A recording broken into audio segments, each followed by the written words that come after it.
નમસ્કાર, મંતવ્ય ન્યૂઝમાં આપનું સ્વાગત છે. હું છું કુંજ. ગઈકાલે અમદાવાદમાં આઈપીએલની ફાઇનલ મેચનું આયોજન થયું હતું અને આ ફાઇનલ મેચમાં લાખોની સંખ્યામાં દર્શકો અન્ય રાજ્યમાંથી, વિદેશમાંથી આવ્યા હતા. અનેક વીઆઈપી મહેમાનો આવ્યા હતા આ મેચને નિહાળવા માટે. આ સાથે સાથે એક એ પ્રકારની પણ બનાવ છે તે સામે આવ્યો જે ક્યાંક સુરક્ષાને લઈને ચિંતા ઊભી કરે છે. જી હા, ચિંતા એટલા માટે ઊભી થાય છે કેમ કે આપણે જોયું છે કયા પ્રકારનું સંચાલન હોય છે સ્ટેડિયમમાં જ્યારે પ્રવેશ મેળવવાની બાબતને લઈને જ્યારે વાત આવતી હોય છે. જે પ્રકારનો માહોલ હોય છે, સિચ્યુએશન, પરિસ્થિતિ કયા પ્રકારની હોય છે આપણે જાણતા હોઈએ છીએ.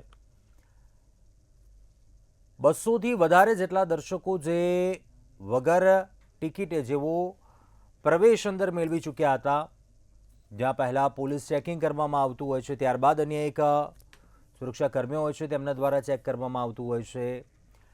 પરંતુ જ્યાં બારકોડ સ્કેનિંગ જ્યાં થતું હોય છે તે પાર ન કરી શક્યા અને ત્યાં અટવાઈ ગયા. 200થી વધારે જેટલા લોકો આ પ્રકારે ઝડપી પાડવામાં આવ્યા. પોલીસે તમામને બાજુમાં બેસાડ્યા, ત્યારબાદ તેમને પરત ખસેડવામાં આવ્યા. પરંતુ પ્રશ્ન એટલા માટે થઈ રહ્યો છે, ભૂતકાળમાં પણ પાછલા વર્ષોમાં આપણે જોયું છે અનેક એવા મોટા આયોજનો આ સ્થળ ઉપર થયા છે અને લાખોની સંખ્યામાં દર્શકો છે તેઓ અહીં આવતા હોય છે. ત્યારે પ્રશ્ન ચોક્કસથી ક્યાંક સુરક્ષા વ્યવસ્થાને લઈને થાય કે આખરે શું સંકલનમાં ખામી છે, સુરક્ષા વ્યવસ્થાની જ્યારે વાત આવે શું ક્યાં ત્રુટિ રહી ગઈ છે, આ તમામ મુદ્દાઓને લઈને વાત કરીશું સીધો સંવાદમાં.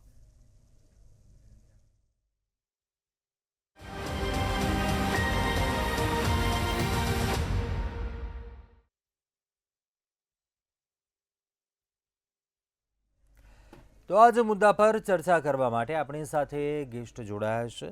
અંબાલાલભાઈ ચૌહાણ પૂર્વ આઈપીએસ અધિકારી છે અને સંજયભાઈ પટવા એસડીસીએ મેમ્બર છે. આ બંનેનું સ્વાગત છે આ ચર્ચામાં. સૌપ્રથમ અંબાલાલભાઈ, આપને પ્રશ્ન કરવા માગું છું. અમદાવાદનું આ સ્ટેડિયમ મોટી સંખ્યામાં દર્શકો છે, હવે અન્ય રાજ્યોમાંથી પણ અહીંયા આવે છે, આપણે જોઈએ છીએ. ભૂતકાળમાં અનેક એવા મોટા આયોજનો થયા.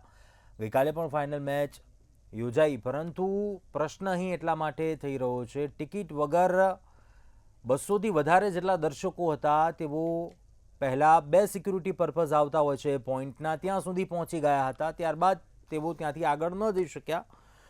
પરંતુ આ કેટલી મોટી ચૂક, આ ક્ષતિ કહી શકીએ આપણે સુરક્ષાની દૃષ્ટિકોણથી જો વાત કરીએ તો? સુરક્ષાની દૃષ્ટિએ જોઈએ તો ભારતમાં જે બનાવો આપણા બનેલા છે એ ઉપરથી આપણે સુરક્ષાની રીતે ઘણા બધા કાચા છીએ એમ કહી શકાય. આપણા એક ચાલુ પ્રાઇમ મિનિસ્ટર અને એક ex prime minister Mrs Indira Gandhi અને રાજીવ ગાંધી અનુક્રમે એ પ્રાઇમ મિનિસ્ટર કક્ષાના માણસોની પણ હત્યાઓ થઈ છે અને એમના જ પોતાના સુરક્ષા કર્મીઓએ કરી છે અને પેલામાં બીજા જે તામિલ ટાઈગર્સના જે આતંકવાદી છે એમણે કરી. એટલે ટોપ લેવલથી માંડી અને છેક નીચેના લેવલ સુધી વિધાઉટ ટિકિટ મુસાફરી ટ્રેનમાં કરવી, વિધાઉટ ટિકિટ ક્યાંય મેળાવડાઓમાં ઘૂસી જવું, કોઈનું જે કંઈ હોય ત્યાં ખાવું પીવું.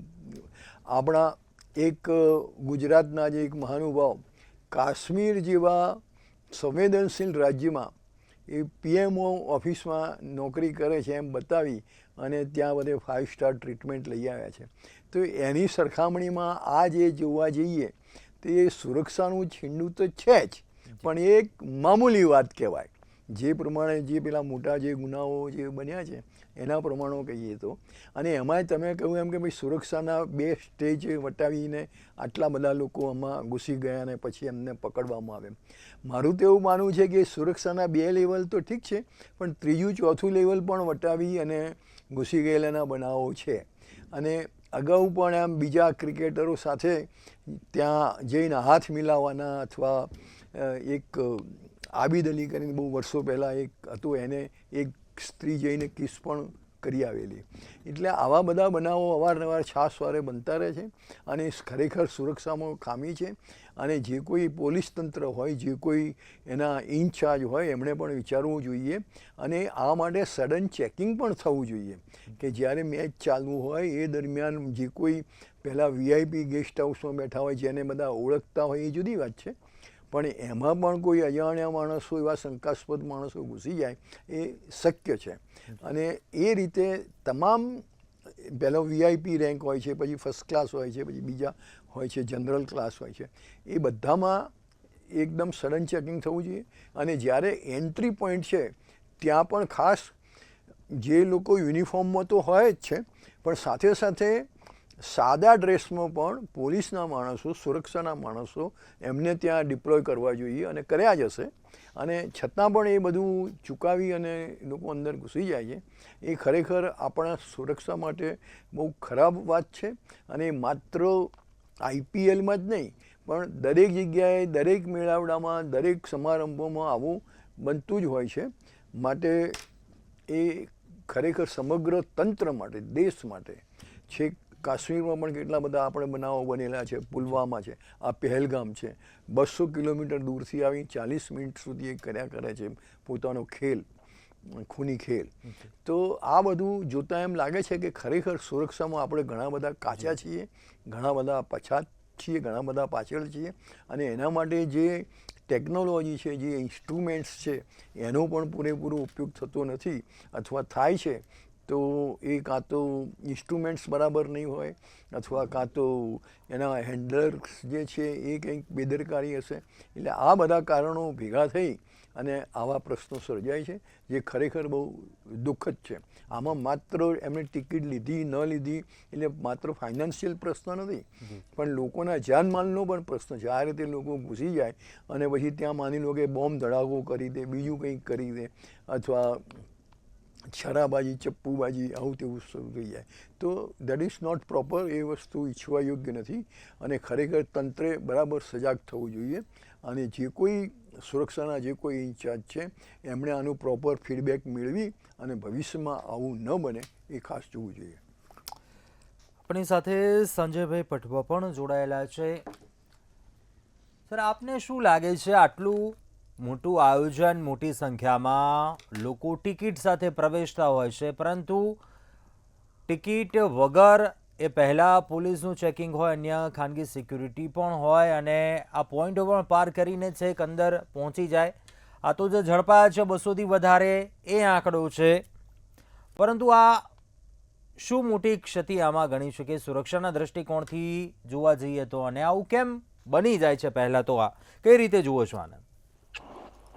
આમાં એવું છે કે કોઈ પણ 2 સ્ટેજ 3 સ્ટેજમાં એન્ટ્રી કરે એ 1-2 જણ ઘૂસે તો એમ સમજ્યા કે ભાઈ ભૂલમાં થઈ શક્યું હોય, પણ જ્યારે 200-250 જણા ઘૂસ્યા તો એ એક ગોઠવણ સાથેની એન્ટ્રી હોઈ શકે એવું સ્પષ્ટપણે પ્રાથમિક દ્રષ્ટિએ જણાય છે. બીજી વાત એ લાગે કે સાહેબે બહુ સરસ વાત કરી કે જ્યાં નકલી પીએમઓ બનીને એને જો Z+ સિક્યુરિટી આપવામાં આવે, જો ન જાત ન તપાસ ન કુછ, અને આ દેશમાં આ બધું કોમન છે. જ્યાં ગાંધીનગરમાં નકલી કોર્ટ પકડાય, નકલી પોલીસ સ્ટેશન પકડાય, નકલી CBI ઓફિસર પકડાય, નકલી ઈડીના ઓફિસર પકડાય. એટલે તંત્રની ક્યાંક ને ક્યાં ઉણપ છે એ સ્પષ્ટ દેખાય છે. સાહેબે કીધું 3-4 સ્ટેજ પર કડક ચેકિંગ હશે ને ત્યાં સાઈડ પર બેસાડી દીધા ને આ 90,000 લાખ માણસમાં 200 જણનો આંકડો આમ બહુ મોટો બી નથી, પણ 2 જણ બી ઘૂસવું અઘરું થઈ જાય. અને જે પોઈન્ટ ઓફ વ્યૂ સિક્યુરિટી જે બીજા દેશોમાં છે એ એટલી બધી કડક સિક્યુરિટી હોય છે, એની સામે આપણે ખૂબ જ ઊણા છે ટેકનોલોજી વાઇઝ. આ સિક્યુરિટી અને જ્યારે આવી મેચો ને મોટા ઇવેન્ટો થતા હોય ત્યારે ખૂબ કડકાઈથી કામ લેવામાં આવતું હોય તંત્રથી.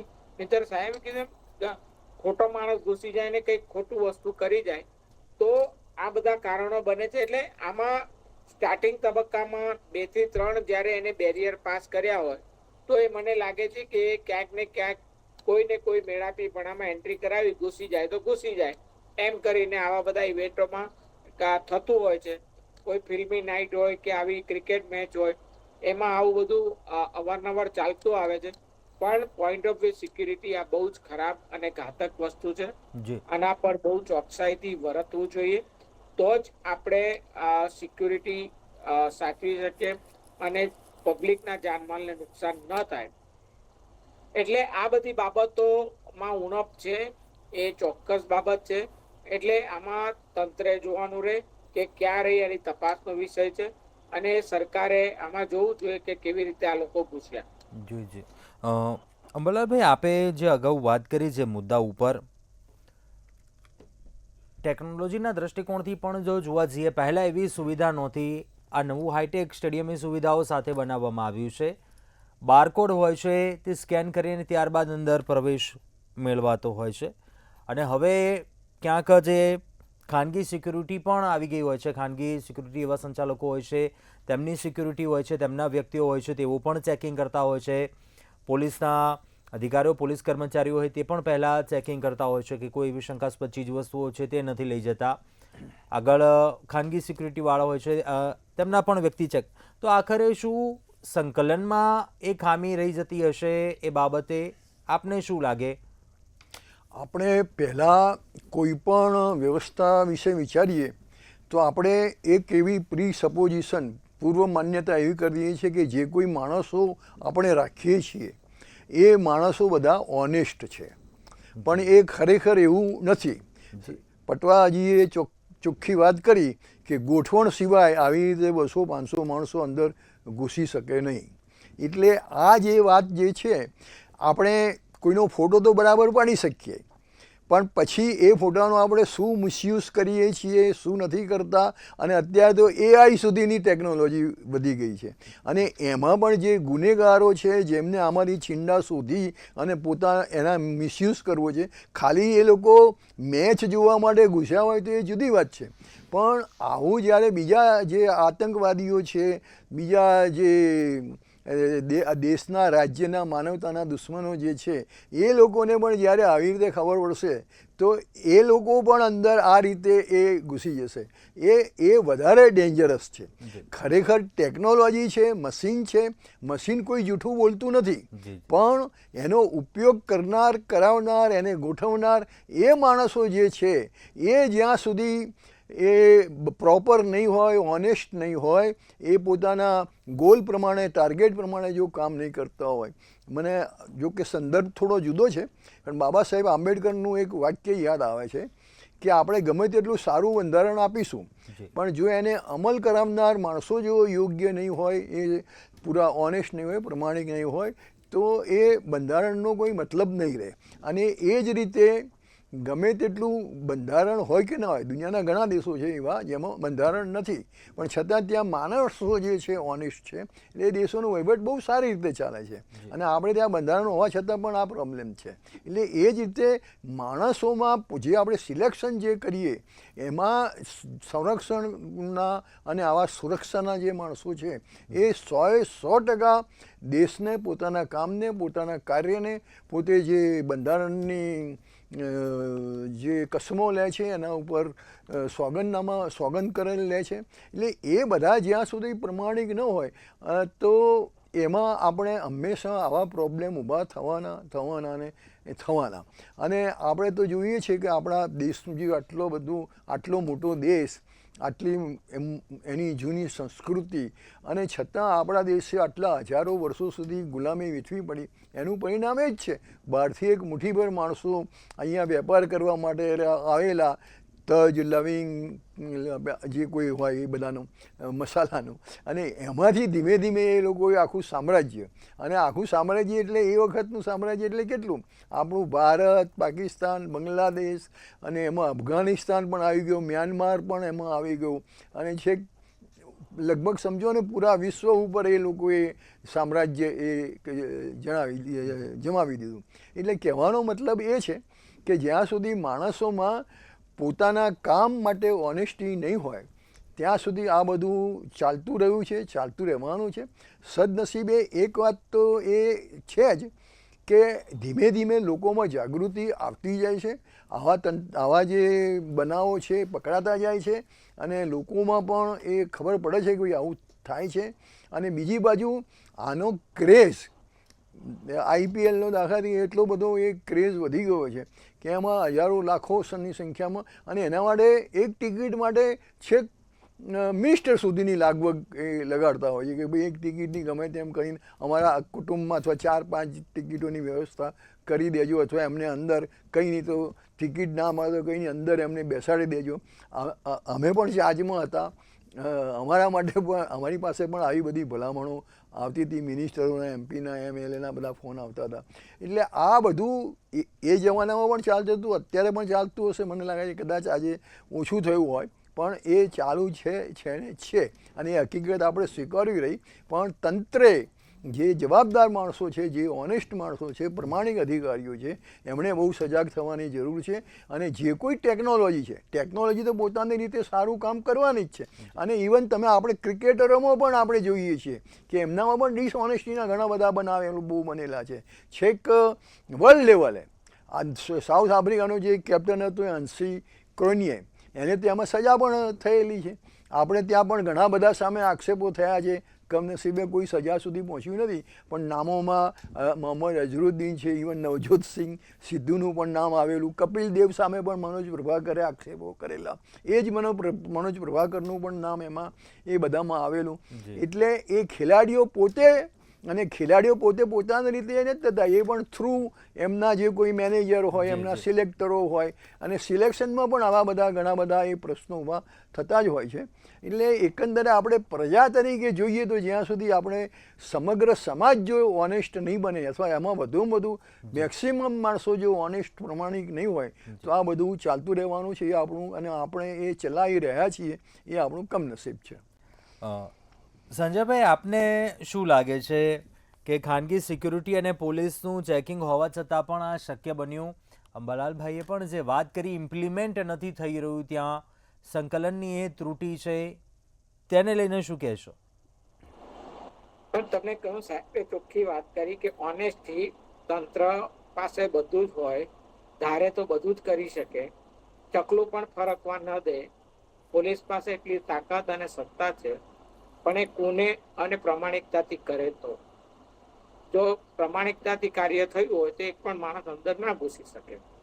એવી રીતે તમને ચાઇનાની અંદર વાત કરું કે માણસ ઇન્ડિયાથી સમજો ચાઇના જાય છે, તો એની પાછળ એ ચારે પાછો એરપોર્ટ પર ઇન્ડિયા રિટર્ન આવે ત્યાં સુધી એના પર વોચ હોય. એટલે તમે વિચાર કરો કે એ ટેકનોલોજીનો કેવો યુઝ કરે. આપણા કરતા સંખ્યામાં પણ મોટો દેશ છે, પણ ટેકનોલોજી અને ઓનેસ્ટીથી કામ કરનાર ત્યાં બહુ મોટા સજાગ છે. ત્યાં તમે વિડીયો પણ નથી ઉતારી શકતા અમુક જગ્યાએ, એટલું બધું સ્ટ્રિક્ટ છે. એટલે ત્યાં ઓનેસ્ટી હશે ત્યાં જ તંત્ર કામ સારી રીતે કરી શકશે. ઓનેસ્ટી નહીં હોય તો કામ નહીં થાય. ગમે તેટલી ટેકનોલોજી લાવો, ગમે તેટલું તમે પૈસા ખર્ચો, પણ જ્યાં ઓનેસ્ટી અધિકારીઓ, પોલીસ કર્મચારીઓ ને કામ સોંપેલું હોય, ત્યાં જો તૂટી રાખવામાં આવે તો આ બધા પ્રોબ્લેમો ક્રિએટ થવાના. તંત્ર સુરક્ષા વ્યવસ્થાને વધુ સઘન બનાવવાની જો આપણે વાત કરીએ, આ પહેલાં પણ આપણે પણ જણાવ્યું, અન્ય દેશની આપણે વાત કરી, સિક્યુરિટી પર્પઝ ઘણા એવા સ્ટ્રિક્ટ હોય છે, નિયમો હોય છે, રૂલ્સ હોય છે. અહીંયા પણ શું એ ચેન્જીસ લાવવાની જરૂર છે? પહેલાં તો આપને એવું લાગે એ મુદ્દાઓ ઉપર પ્રકાશ પાડશો કે આ મુદ્દા ઉપર ખાસ અહીંયા બદલાવ લાવવાની જરૂર છે, તો આ પ્રકારનું ઇન્સિડન્ટ્સ કદાચ જો ન બને તેને અટકાવી શકીએ આપણે.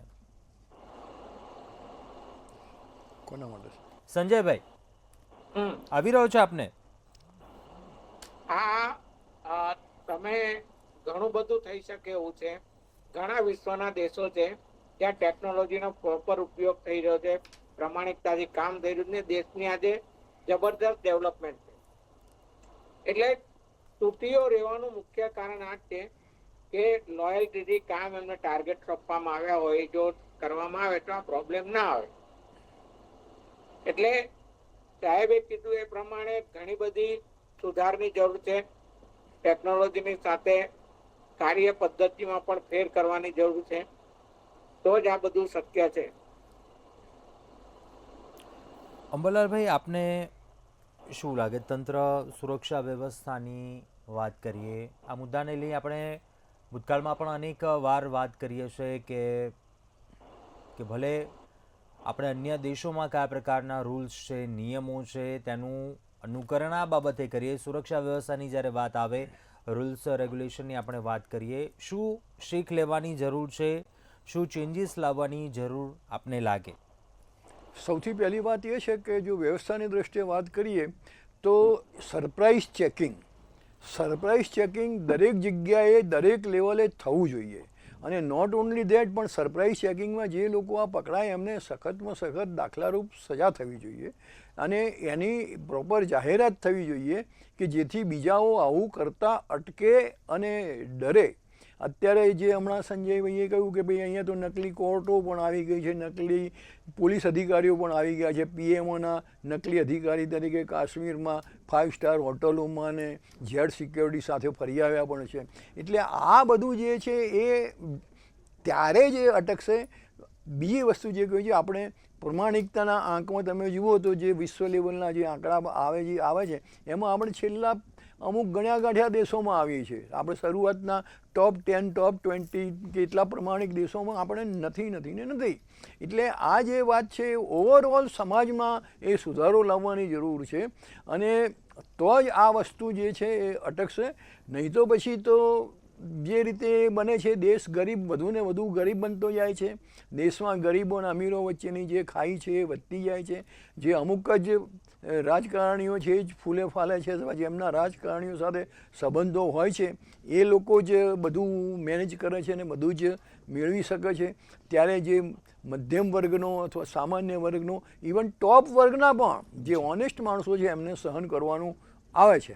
અને એનું કારણ એ એક જ છે કે આપણે માણસ તરીકે, એક પ્રજા તરીકે, એક દેશ તરીકે આપણે નિષ્ફળતાનો ટકાવારી વધારે છે, સફળતાની ટકાવારી ઘણી ઓછી છે.